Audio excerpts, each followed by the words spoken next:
Good morning guys, welcome to the new interesting video. ఈ వీడియోలో అయితే మనం ఏపీ డిప్లొమా ఎవరైతే ఇప్పటి వరకు ప్రిపరేషన్ ప్లాన్ అనేది స్టార్ట్ చేయలేదో వాళ్ళకి ఈ వీడియో అయితే చాలా యూస్ఫుల్ అవుతుంది.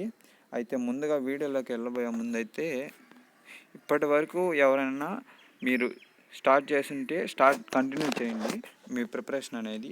అయితే ఇప్పటి వరకు ఎవరైనా స్టార్ట్ చేయకుండా మాత్రం ఇప్పుడే ఇన్స్టెంట్గా స్టార్ట్ చేయండి.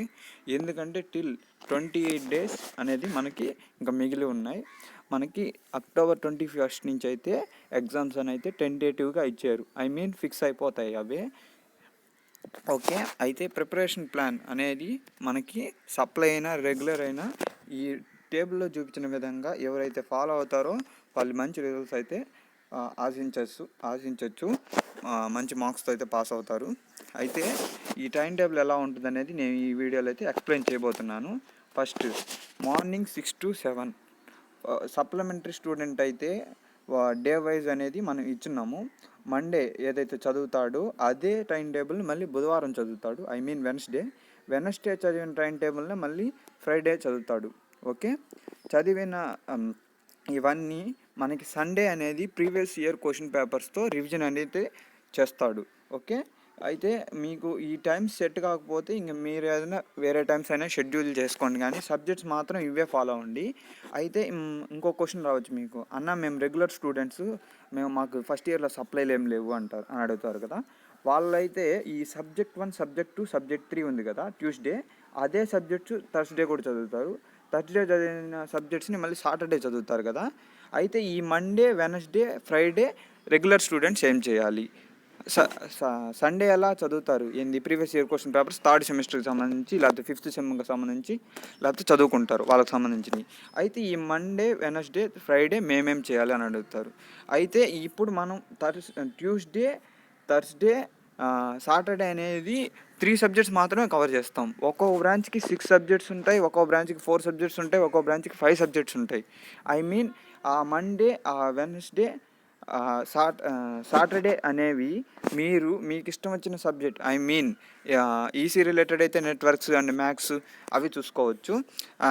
ఈ త్రిబుల్ అయితే డబ్ల్యూఎంఐ చూసుకోవచ్చు.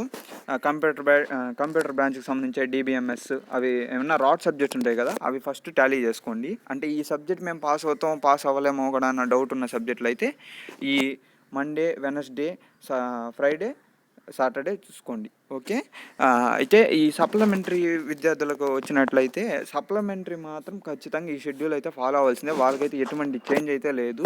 ఎందుకంటే వాళ్ళు అట్లీస్ట్ 28 మార్క్స్తో పాస్ అవ్వాలనుకుంటే ఈ టైం టేబుల్ని అయితే ఫాలో అవ్వండి. అంతేగాని అది ఒకవేళ ఇన్ కేస్ బ్యాక్లాగ్ స్టూడెంట్స్ ఒక 6-7 సబ్జెక్ట్స్ పోయి ఫస్ట్ ఇయర్లో ఆల్ అవుట్ అయ్యి, అంటే ఒక 4 సబ్జెక్ట్స్ కంటే ఎక్కువ పోయి ఉంటారు కదా, వాళ్ళకైతే ఈ టైం షెడ్యూల్ కాకుండా ఇంకా అడిషనల్ బోనస్గా 45 మినిట్స్ పర్ బ్యాక్లాగ్, అంటే ఒక సబ్జెక్ట్కి 45 మినిట్స్ లెక్కన షెడ్యూల్ అనేది ఇచ్చున్నాం. దాంట్లో చూడండి 6 to 7 ఇచ్చాడు కదా. ఇప్పుడు 6 to 7 AM మీకు మార్నింగ్ ఇచ్చాం కదా, తర్వాత ఈవినింగ్ 6 to 7, 7 to 8 ఇచ్చాం కదా, తర్వాత 8 to 8:45. ఓకే, లేకపోతే మార్నింగ్ 5:15 to 6 మీ ఇష్టం. అది 45 మినిట్స్ ఒక బ్యాక్లాగ్ సబ్జెక్ట్ చదివితే మీరైతే ఆ నెక్స్ట్ సెమ్కి ఈ బ్యాక్లాగ్ అనేది కవర్ అయిపోతుంది. ఓకే, 30 మినిట్స్ అనేది రెగ్యులర్ స్టూడెంట్ అయినా సప్లిమెంటరీ స్టూడెంట్ అయినా ఖచ్చితంగా ఎవరైనా కానీ వాడికి ఎన్ని సప్లైలు ఉన్నా కానీ వాళ్ళైతే రివిజన్ అనేది ఖచ్చితంగా చేయాలి. 30 మినిట్స్ పర్ డే. మీరు ఆ 3 అవర్స్లో ఏం చదివారనేది రివిజన్ అయితే ఖచ్చితంగా ఉండాలి.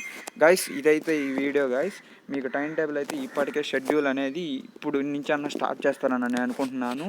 ఈ వీడియోని నచ్చినట్లయితే మీ ఫ్రెండ్స్ అండ్ ఫ్యామిలీ మెంబర్స్కి షేర్ చేయండి. Like, share, subscribe my YouTube channel. Next వీడియోలో further more concepts and day wise preparation plan అన్నీ మొత్తం తీసుకొస్తాను. Thank you. Have a nice day.